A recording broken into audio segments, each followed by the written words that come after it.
के वृत्तकार सीमा रेखा का व्यास क्या कहलाता है? गोलीय दर्पण कैसा होता है? गोलीय दर्पण होता है ना। गोलीय दर्पण जो होता है गोलाकार आकार का होता है, यानी क्या हो सकते हैं, ज्यादा गोल ना होता है, यही ना। तो गोलीय दर्पण कह रहा है कि परिवर्तक सतह आर पार जो वाला दिखाई देने वाला परिवर्तक सतह वृत्त के कह रहा है कि परिवर्तक पृष्ठ, सतह चाहे पृष्ठ वही होता है, परिवर्तक पृष्ठ के वृत्तकार सीमा रेखा का व्यास क्या कहलाता है? तो गोलीय दर्पण क्या द्वारा, गोलीय दर्पण के द्वारा।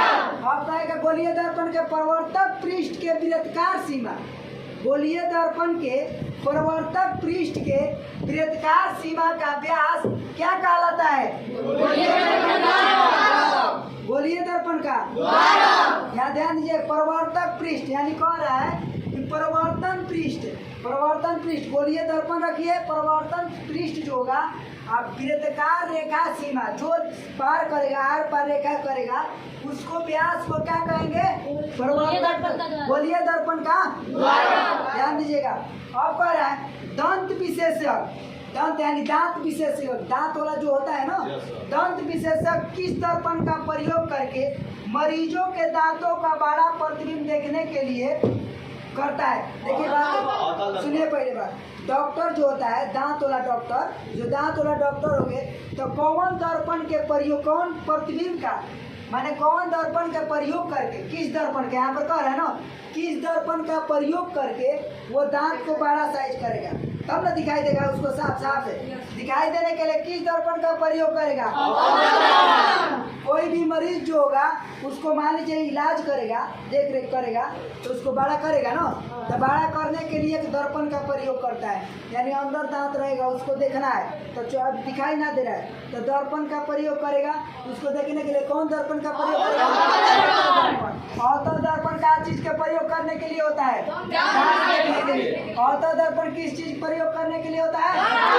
और दांत की कोई दांत की जरूरत नहीं है, अवतल दर्पण बाल काटने में भी प्रयोग किया जाता है। हजाम जो होता है अवतल दर्पण का चीज के प्रयोग करता है? बाल काटने में। कोई दिक्कत है? बाल काटने में कह देगा कि हजाम बाल काटने के लिए, दाढ़ी बनाने के लिए, चाहे बाल काटने के लिए किस दर्पण का प्रयोग करता है? किस दर्पण का प्रयोग करता है? अब मरीज को चेक करने के लिए जो होता है, दांत को चेक करने के लिए माने जो डॉक्टर होते हैं किस दर्पण का प्रयोग करते हैं? अवतल दर्पण। कोई दिक्कत है? ठीक, आगे चलते हैं। देखिए कह रहा है यदि किसी बीम का प्रतिबिंब आवर्धन ऋणात्मक हो है तो उस प्रतिबिंब की प्रकृति क्या होगी? यदि किसी बीम मतलब वस्तु होता है, यदि किसी बीम का प्रतिबिंब यानी किसी वस्तु का प्रतिबिंब का आवर्धन ऋणात्मक है, ऋणात्मक मतलब माइनस वाला होता है जो ऋणात्मक होता है, ऋणात्मक है, तो उस प्रतिबिंब की प्रकृति क्या होगी? उस प्रतिबिंब की प्रकृति क्या होता है? वास्तविक और उल्टा। वास्तविक और उल्टा। ठीक है। निम्नलिखित में से कौन उत्तल दर्पण का फोकस दूरी है जिसकी वक्रता त्रिज्या 32 सेंटीमीटर है? उसका वक्रता त्रिज्या कितना है? 32 सेंटीमीटर। देखिए वक्रता त्रिज्या 32 सेंटीमीटर है, तो फोकस दूरी बराबर r/2 फॉर्मूला होता है, यही होता है ना। तो 32 कितना दिया है? यहाँ पर 32 दिया ना, r मतलब वक्रता त्रिज्या मतलब r, 32 दिया है, /2 कितना होगा? 8 दूनी 16, तो फोकस दूरी कितना हो जाएगा? देखिए तो 16 सेंटीमीटर प्लस में, वहाँ पर माइनस नहीं है, प्लस में, इसलिए क्या नंबर? सी नंबर। कोई दिक्कत है? कहाँ कटा है? 16 दिन है। 5 नंबर, परिवर्तन के नियम, प्रकाश के परिवर्तन के नियम क्या होता है? आपतन कोण बराबर, आपतन कोण बराबर, यही पर है कि परिवर्तन के नियम से निर्धारित करता है, परिवर्तन के नियम से निर्धारित करता है, क्या करता है? आपतन कोण बराबर परिवर्तन कोण, आपतन कोण बराबर परिवर्तन कोण। ध्यान दीजिए आगे कह रहा है हवा में प्रकाश की चाल होती है, हवा में प्रकाश की चाल कितना होता है? 3 गुने 10 के पावर 8 मीटर प्रति सेकेंड, 3 गुने 10 के पावर 8 मीटर प्रति सेकंड। हवा में प्रकाश की चाल कितना होता है? 3 गुने 10 के पावर 8 मीटर। बोलो बोलो। 3 गुने 10 के पावर 8 मीटर हवा प्रति में प्रकाश की चाल कितना होता है? 3 गुने 10 के पावर 8 मीटर प्रति सेकंड। और हवा में प्रकाश की चाल 3 गुने 10 के पावर 8 मीटर प्रति सेकंड। अब उसके बाद समझिएगा बात के कि अगर चाल होता है हर एक प्रकार के अलग अलग चाल होता है, ठीक है। हवा में, पानी में अलग अलग सबका चाल होता है, ठीक है। अब उसी प्रकार देखिए परिवर्तन के नियम को निर्धारित करता है, किस पर निर्धारित करता है? बराबर। अब ये पूछ देगा कि प्रकाश के परिवर्तन के नियम क्या है? तापतन कोण बराबर, तापतन कोण बराबर।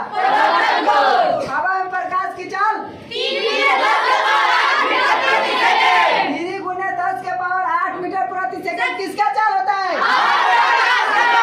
चलो आगे देखा जाए। 7 नंबर देखिए, प्रकाश किस तरंग का उदाहरण है? प्रकाश किस तरंग का उदाहरण है? विद्युत चुंबकीय तरंग। प्रकाश किस तरंग का उदाहरण है? विद्युत चुंबकीय तरंग। प्रकाश किस तरंग के उदाहरण है? एक बात समझिए, प्रकाश से विद्युत उत्पन्न होता है कि नहीं होता है? होता है ना। तो विद्युत चुंबकीय तरंग का आपको ये बताएगा कि प्रकाश किस तरंग का उदाहरण है? विद्युत चुंबकीय तरंग। विद्युत चुंबकीय तरंग का किसका उदाहरण है? विद्युत चुंबकीय तरंग किसका उदाहरण है? प्रकाश किस तरंग का उदाहरण है? प्रकाश के परिवर्तन के नियम कितने होते हैं? प्रकाश के परिवर्तन के नियम 2। किसका नियम होता है?